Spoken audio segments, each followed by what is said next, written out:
plaisir est pour moi de savoir très nombreux devant mon poste de téléviseur. Je suis héritier maïs sur le maître de la presse et aujourd'hui vous me retrouvez ici sur HD Vision télévision avec des nouvelles parce que je suis dans mes sons on a lingala pour la lingala des armoires bien en français mais sous ce peu bazar aujourd'hui nazali à HD Vision parce que nazara tout le monde a l'information d'ailleurs l'information d'actualité et Sabino merci na bandeko surtout vous allez sur la kotala biso na oyo lisolo ezali malamu parce que na plateau na ngai nazali na bainvité na nga baza mibale mais invité na nga principal aza moko ma tokomeka kosolola na ye makambo ezali mpe très capital parce que makambo oyo tozwaka ntan ya kolobela ngo te ezali vraiment très capital les artistes cinéastes au Congo on doit en parler ici na art on doit parler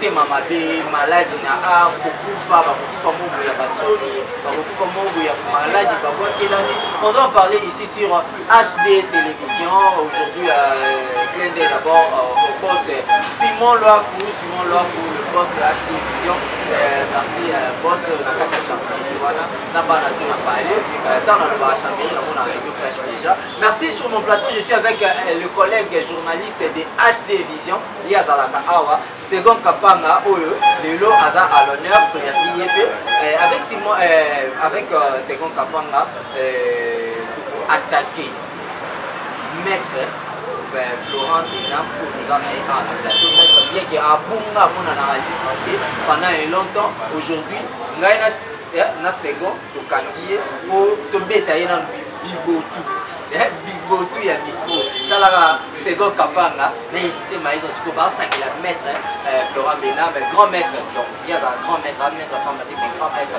je dois d'abord introduire le premier invité c'est le journaliste et le collègue second Kapanga qui doit libérer mon micro second Kapanga bote na yona nous et puis bote na bandeko to bazali kolanda biso pesi pe moi point de vue na yo par rapport ya nito ya maître Florent Benam.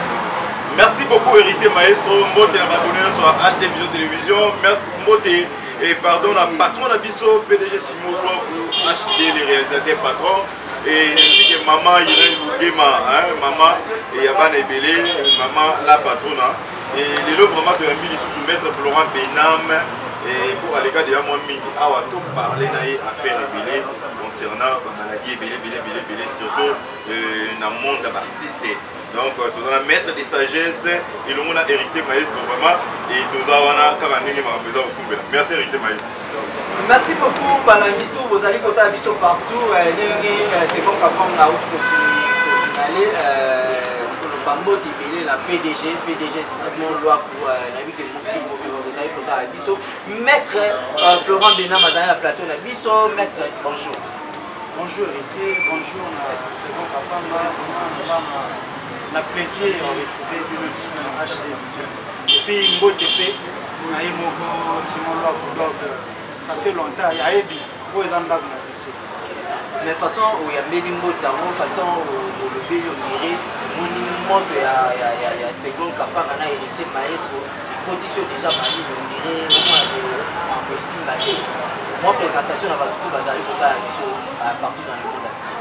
Non, on a plaisir. Il faut que vous gérer l'émotion. Il faut que vous maîtriser l'émotion. Un maître ici, un maître spirituel, Azam Motoyo, on a aussi le Leka, Lorient, Botebele. Donc, un maître initié, un grand maître, il faut que gérer l'émotion, on a des sentiments. On a plaisir, ma casse, il faut retrouver HD Vision, il faut retrouver Bino, il faut faire un Bino tout solo là. Donc, moi, on a Bino, on a essayé de faire la moto. Donc, et ça, on a fait bien. Tout est à ma sola, moi, on a 400 motos, on a pour transmettre un moto, on a fait 21 ans. Voilà, je suis héritier maestro, toujours Bitaka Lisolo, héritier maestro, le maître de la presse, Awa Boyelelo, Tolo Belana, avec maître, parce que nous avons la HD Vision. La HD Vision, nous avons plus, nous avons focalisé plus Boss Nambiso, Simon Loakou, on aura trop cinéma. Donc, nous avons trop cinéma, nous avons trop cinéma, dans le cinéma congolais, nous avons théâtre. nabino théâtre ndenge komisa ndenge bomona maître boye bokomi lobelaki te ndenge nini bango balayambeli biso bamaître biso tolingaka bato ya théâtre voilà osala mpe théâtre faut quand même bato bazata mwa histoire moke na Congo na RDC Congo bato baolandanga bayebi je fus un grand artiste à l'époque n'a frappé de 2000 jusqu'à 2007 na RDC baobenganga Soule Suleiman bato baolanda kombo wana bayebi yango je suis un grand artiste donc rôle nyonso o koko jeune o papa o nai na obetango à l'aise mais domaine o nzambe atindaki nga na mokili nasala eza domaine spirituel alors yango moni lelo te eza nzela nanga parce que aujourd'hui c'est le un grand producteur parce que namona andete producteur wa ko produire parce que la production niveau ya talent nga naza nango je ne peux pas m'engager à n'importe qui ayebo maître Florent sala rolo non opesanga combien voilà naza mutu akasha mukete moi j'ai joué avec des Maska Diombo. Moi, j'ai joué avec des Maska Diombo, na sala théâtre classique, président de la République a fait na sala théâtre. Na mutakasha c'était. Donc muto na tangi le combo na ba baebi na mutakasha c'était. Voilà, aujourd'hui il est dans la politique et il est plus focalisé dans la politique que Maska Diombo, le président que je sois salué déjà. Mes grands maîtres Florent Bena, tout le Belana vie à l'artiste et comédien parce que nabanda kokenzela na pour signaler que les autres olinga to ya mi grand maître Florent Benam pour to mekana no kobeta masolo o ezotala ba artiste surtout précisément artiste et comédien ba artiste et comédien et na monde na bango bazali reprocher na bango ba artiste et comédien bango moko baza batu oyo lelo il paraît kisi komi quel genre de kisi ngai so na zwi kisi na nga ezali mpona domine yo obima te na fina yo 1 2 ezali lisusu bazali reprocher je ne précise pas mais quand même bazali reprocher ya kobokelanaka bamaladi bango na bango mais avant tokota basujet mosusu à la longue maître Florent na olukana ntomekana kofoma ya bamaladi bapasi papa qui a été c'est surtout par la base, artiste et comédien. Je parle des artistes souvent. Moi, conseil, ton idée moroboye par rapport à maître, par rapport à la comédien, qu'est-ce qu'on peut nous dire? Oui, c'est une très bonne question. Il faut dire que le monde de la biso est en jalousie ma classe. Moi, parce que je faisais partie, il y a des artistes à l'époque. De 2007, je travaille avec Mbata Siala. On a fait Siombote Mbata Siala ici au Zali. On a basé bateau tout travail. On a travaillé dans Mbata Siala. On a travaillé dans Maman Alinga. Maman, le sago mingi moi anayo. Maître Florent Bena. À l'époque, on a joué la combat sous les bottes ici au Zali. On a joué dans des il y a Yolo aussi, Misé. On a joué dans Maska de Moné, on a joué dans le théâtre classique. On a sali dans les comédiens à Côte d'Ivoire, on a sali dans les figurants, tout ça là. Mais comme les Anzela n'ont pas été les Anzela n'ont pas été Nzela, on a fait ça même dans la théâtre, j'étais dans la spiritualité. J'étais dans le fond déjà, dans le domaine mystique et spirituel. Maintenant, les tambours soulevés, c'est très important. Les gens ont remarqué, au vent de Bovin, la TV, artiste azobela, babogela qui est basse. Bobo na ezali chavis. Moni na domaine ya étoile ya maximum. Biso ba file tozala. Mutu na mutu azana étoile. Tangu mutu abotama. Tangu bébé abotami. Asali premier tri na ye. Alors, ezana ba force divine. Oyo nzambe a chargeaka. Bazala pene ya mutu wana. Pour assister à la vie. Maintenant, si étant les liens moutou, lien héréditaire, les autres joueront, lien familial, les autres joueront na katuan. Moutou moussousou azana na chance, abotami na chance. Mais vu que ba boti na ye, ba koko na ye, basalaka bamabe moko babengi yango loi du karma tozwa lifuti ya baaction biso moko tozosala maintenant loi du karma wana ezolanda libota wana ekosala ke mwana akoli aosala neti théâtre mais aza na chance te baproducteur bamonaka ye te azwaka bacachet ya mikie soki eza rôle bazokabola rôle scénariste aza wana scripteur aza wana aosala script na ye aokabola barôle azodispatche bamonaka ye te bapensaka même pas na ye ou soit tu bapense na ye po akende kosala rôle wana comme ça osalaka tableau moko deux tableaux mais atikala kozwa jamais charge ya kozala na rôle principal maintenant motu ya ndenge wana artiste ya ndenge wana po azoremarke ke ye azalaka na rôle principal te omoi te ke soki aza animé na baintention ya mabe aosala nini akoki kokende koatake baninga na bafétiche kokende koatake bango na baforcement maléfique bafille par exemple ya théâtre ozoremarke ke boza groupe ya bafille bosala na kati ya groupe eza na bafille oyo babengaka bango tro na bato na bafanatike bakabelaka bango ebele esika nyonso bino bokokende ye nde azala kaka na étoile wana bato ya bambongo wana balandaka ye basutenaka ye basponsorisaka ye bapesaka ye badon banini tusala sikoyo yo so oza animé na bamauvaise intention osala nini okoatake ye yango wana omoni nasalaka émission mona seko kapanga nayebisaka ye ke eza na baétoile ya bato baétoile ya bato mosusu soki ebrie makasi il faut protéger yango soki oprotege étoile na yo te yeba kozala atake parce que motu so akomi na succès leo nazoyoka bandeko na biso mosusu bakomentaka bakongo te namona kosali émission moko ya o motu moko boye bazoatake na film moko boye na théâtre boye na boye c'est l'étoile soki étoile ya motu ebimi soki étoile ya motu ebimi bato nyonso bamoni étoile wana baoyo mitema mabe oyo baza animé na jalousie baosala nini bakoatake tala sikoyo rôle biso ba 30 mètres tosalaka se comment orienter mutu wana artiste wana azala protégé contre banvoutement bamauvais sort bamalédiction baforce ya sorcellerie parce que bakoluka baétouffe étoile na yo bakoluka baniata yo donc bamoni mpena kena en tout cas jo ndenge azobimela soki totiki ye biso tokodinga bakendelo vraiment na ndenge mpena ya système na ndenge ya nsima baétouffe yo c'est comme ça. Merci beaucoup, grand maître Naïd, pour développer dans notre communiqué. De votre côté, la seconde capanga, s'il y a une question, peut évoluer par rapport à ce sujet, on a pas maladie, pas comédien, pas ça, tout ça, s'il y a une sous-question, peut évoluer dans notre ça n'a la zone. Voilà. Voilà, merci beaucoup, héritier maestro. Tout ça, au cours de toujours, on a HD Vision Télévision, on a émission 100% News et le monde a invité du jour, Maître Florent Benam, maître de sagesse. Maître Florent Benam, auparavant, faire il y a des maladies, quand on a l'élo et maladie, surtout les artistes. Car la maladie, il y a des parties de l'élo.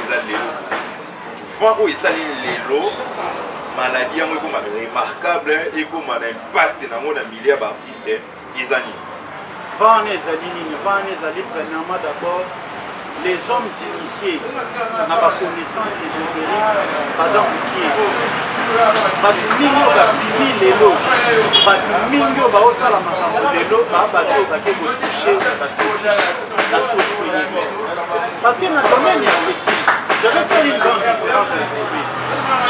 Domaine ya fétiche eza domaine oyo l'initié au fétichisme a travaillé dans la force de la nature. Lorsqu'on parle de force de la nature, on voit les forces de l'eau, les forces de feu, les forces de l'air, les forces de la terre. Ce qui nous passe à quelque chose là, pacte, na maniwata, na l'esprit des eaux. L'esprit on a besoin de conditions na bango ba pesa na pati. L'esprit on a besoin de protéger mutu na bango. Maintenant ceux qui par exemple artistes wana aza protéger na esprit ya mai. Maintenant, artiste a akutani na artiste moko akomi na étoile makasi akomi koprier force ya artiste wana ekomi siko kotindisa ye baesprit oyo baprotégeaka ye oyo baza kosoutenir mosani basala nini il faut baluka baatake artiste ntango bakoatake nani bakoatake na maladi bambasu o maladi ya nzoko bafille ya batéâtre lelo il faut bayeba yoka secret oyo yo ye tournage. Oui, tournage à théâtre. Même poudre na yo ndeko na mwasi. Même mascara na yo. Même rouge à lèvres na yo. Même parfum na yo. Parce que poudre ozomona ka poudre ya pamba o kotika na parfumerie o kotika boutique o sombi poudre. Bakoki ko soit poudre ba influencer yango na ba force moko bo. Bakoki ko imprégner force na kati ya poudre. Poudre na komi poudre magique. Ba fie belé ya ba théâtre ba bimo ba poupée belé na bilongi à cause ya bipakola pakola. Aye tournage o ti pesa na pakola ma poudre na apakoli 2 3 4 5 jours 1 mois elongi baby ba mono bisu to mona na ti. Bo ça la tournage même bilamba na yo so za na 10 tableaux. Même bilamba na sombaka ta bilamba na gambela parce que bino ba artiste on a bino esenga bilamba fo ezala ebele. Sombaka ta bilamba ya bwaka nzoto po soko sengi elamba ya ozo partager na mutu elamba yeba que ça n'a pas de conséquences. Et ça biloko nde ezoko permettre laisser aller wana ezo fumo la porte tant mutu ayina yo ara jaloux na yo akutani okoti sko na carré na ye osengi eloko nako simso touche na poudre wana nako simso touche na parfum na bilial ya bimela mela bova elelo na matongi bova nikona na bandal ba bimela mela wana ozo fungola yo mo ba porte parce que bato ozombela na bango bato ozolia na bango oyebi ba intention na bango te yo na succès na yo mais ofandiaka muke toke bandal toke sangana be toke bo il faut que ça la sage faut ça la prudent monde ya artiste c'est un monde ya jalousie à trop même ata bo sekara na ye oliaka bomelaka tant suna mutema ayina oyo yebaka yango moni biso lelo ba grand initié grand maître de sagesse le souverain grand maître absolu l'ambassadeur de Yoshua Mashiach réponse sanga na peso na lobi boye lelo bangana ya kisi ya soloka ya bondoki bakoti elili na Kinshasa baza tellement trop bato baza na connaissance divine le roi babiso bao bato ba na connaissance sacrée o bako sunga mutu aza na conséquence na ba problème ya vite parce que tant on a succès au sali succès mais en revanche au futani na esprit au futam bato bele ba ke na kuta na banganga on a besoin rôle on a ça la faut moto faut succès ça la man oyebite génie ce sont des génies ce sont des esprits et ça na ba esprit o ba osale la yo ba ko jouer rôle pour que bato ba benga yo ebelo za na ba fanatique ebele okoma na bato ebele ba ba no soutenir yo na mbongo maintenant ce sont des esprits et ça na esprit moko o ba ko pesa yo o zala na ye mais tam su nganga ko yebisa yo teke ndemo za na connecter yo mais esprit moko na entité moko na banda au servir pona makamba c'est comme ça que lelo sikoyo lokola banganga ya kisi ya solo ka ba koti trop na kini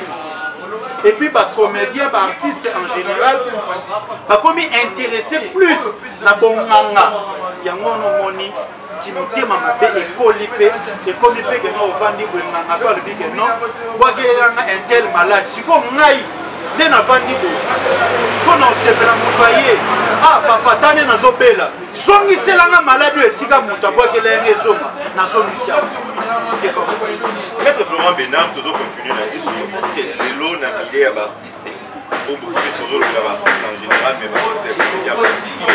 Est-ce que les gens artistes et pour l'élo, Babima, Bazala, Sixé, à Sama, sans qu'il va consulter Batmo, va consulter Fétiche, va consulter Malicien, ou yo peut-être dans la idée d'abord. Très bien, en fait, dans le d'abord ça la publicité n'a pas monté pour Nazana pour la publicité n'a pas monté pour les gens artistes parce que na talent na uta ko na héritier que quand on a beau parce que ça va donner même si na bina bana ko décortiquer ko déchiffrer ça la difficile ko ba moki na biso l'univers les alliés influencés na ba force cosmique na ba force tellurique. La force cosmique ce sont des forces interstellaires. Lorsqu'on parle de forces interstellaires, nous voyons des planètes, des comètes, des astres. Tout le monde a Sansa, tout le monde Moi, tout le monde a Vénus, planète Jupiter, planète Mars, planète Mercure. Maintenant, les artistes comédiens, l'art en général, ils ont des planètes, ils ont deux planètes qui influencent les mini artistes. Ils ont la planète Vénus et la planète Mercure. Alors, la planète, lorsque nous avons une carte abotamaka eza na emplacement ya baétoile na likolo ndenge eyalaka eza na influence na vie ya motu ntango abotamaka mais na ntango moto abotami eke influence ya planète Vénus ya planète Mercure et eza na planète mosusu ezali kobakisama wana eza astre soleil soki planète Vénus planète Mercure na astre soleil eza na bonne position na vie na yo na étoile na yo moto wana ozala un grand artiste asimbakisa te elo to kosala bato baosepa nango baobeta maboko. Maintenant le mal c'est quoi moto soki aza na ye na étoile wana te aokende koforce yango parce que tout est possible nzambe apesi biso chance ya kozala na libre arbitre donc moto ndenge azalaka moto aza na capacité ya kosala oyo ye alingi akoki ekutana na nganga akokende kosimbakisa kosala boye me na suka nango ye nde ozala na compte arandela nzambe alors yango sikoyo lelo il faut koyebaki eza na baoyo baartiste baolanda ngai ebele na minute oyo eza na baartiste oyo baosala mosala na bango donc abotami na yango na makila na ye aza na art wana aza na baforce ya planète wana planète Vénus planète Mercure planète soleil astre soleil eza na nzoto na eza koextérioriser art force ya art na kati na ye mais eza mpe na baoyo baokende kopatize na baesprit na baforce ya mai ya mabele ya moto ya mopepe mpona baza propulser na monde ya art. Voilà, merci. Nazoki Malobi pas héritier maestro à continuer. Voilà, merci Bandeko Balandi Bozo Yokanenge, maître, grand maître Florent Benam Azali, Pasola, mais tu retournes à la grand maître Florent Benam, est-ce que ici est arrivé là, il faut que Fanny Benam, comédien avec Léopold, grand maître Naïe, pour Nato. Naza ebele, naza ba comédien na ebele. Na uto sa ba émission mususu avant émission to sola ya mona na epsa que n'alingaka jamais pour exposer ba membre na ngai. N'alingaka jamais pour exposer bateau ba ego parce que moi je suis un maître initié en ésotérisme. L'ésotérisme c'est ce qui est caché. Ce n'est pas révélé à tout le monde. Et ça na ba comédie on a bimisi. Et ça va commander on a propulsé et ça on a nzambe te na sali bango non et ça que na pesi bango ba orientation spirituelle pour na bakoka ko évoluer bakoka ko progresser na monde ya art ça ebele akotana na mapoko grand maître nga na olinga to kende place wana parce que lobi eloko moko ezali ya malunga ya motuya ya très ya important lobi eza ba comédien pour ba ya ipana lobi on ne demande pas à ce que vous exposez les clients à l'autre. Comme vous voyez, langage n'a pas non, en fait, c'est vraiment la vie, il y a un objectif. Au moment où il y a consultation, je ne peux pas dévoiler la consultation de quelqu'un à niveau individuel, non. Mais en général, nous avons besoin de la maladie. Quand on a solo banabi que non, tant que on a par exemple le théâtre, l'art dramatique. Nous avons posé un jour, batuba betelaye maboko, batuba bakabelaye, ba producteur ya minene wana obino boyebi. Simon Loa. Voilà. Ba produire, baza la simanaye, azwa pe ba prix, ba médaille, ba trophée, pourquoi pas? Combien d'artistes on a payé ba trophée sous orientation na na Congo? Parce que les artistes c'est ba sous ba trophée wana. Bana na ngai. Vous comprenez? Mutu asa na objectif. Les autres dépendent na objectif ya mutu mso ko ya na za na besoin par exemple que na besoin na protection na casse. Protection en Zambie bien parce que la Bible dit dans Psaume chapitre 91 verset 1. Celui qui abrite sous l'abri du Très-Haut repose à l'ombre du Tout-Puissant. Celui qui abrite sous l'abri du Très-Haut. Mais il faut pas déchiffrer, pas décoder les versets pour abriter sous l'abri du Très-Haut et Zanini. Repose à l'ombre du Tout-Puissant et Zalinini. Et Senginini. Nous on a besoin de protection à Nzambé à Satan. Pour aider à la protéger au bois Kimbasu et Dendi. obaki malade ya nzoko edendi obaki eloko boye choc à retour à l'employeur, retour à l'expéditeur, obwaki quelque jour yo moko okute na malade yango bayaka na bango bible elobi na biso bazongisa mais maître koyoka langage na yo tozoloba na biso ke ozali kosalela nzambe kosala makambo oyo ezali ya nzambe mais kotala eloko oti koloba ya te soki babwakeli par exemple Senghor Kapanga héritier maestro abwakeli Senghor Kapanga eloko ya mabe edendi retour à l'expéditeur c'est que yo pena na royaume na yo soit na temple na yo makambo ya ke tozongisa mabe na mabe ezalaka te